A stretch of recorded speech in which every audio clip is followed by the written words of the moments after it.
So you're trying to link an autoresponder with a landing page in AWeber? You're in the right place.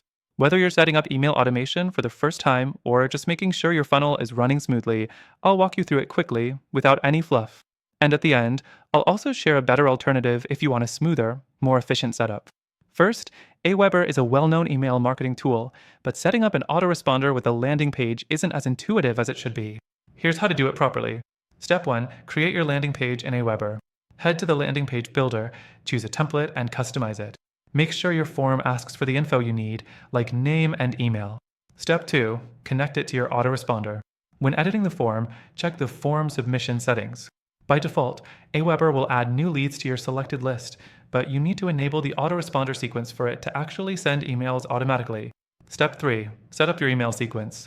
Go to Campaigns under Automations, create a new one, and choose Unsubscribe as the trigger. This means the moment someone enters their email on your landing page, they'll start receiving emails in a sequence you create. Step 4. Test everything. AWeber's automation can sometimes glitch, so test it with a dummy email to ensure the autoresponder actually fires when someone signs up. If it doesn't, go back and check if your landing page form is correctly linked to the right email sequence. AWeber does a decent job for basic email marketing, but if you're looking for a smoother, more flexible autoresponder and landing page integration without limitations, there's a better option. After testing different platforms, the one I personally recommend offers better automation, a more intuitive builder, and a better free trial with exclusive perks. You can check it out using the first link in the description.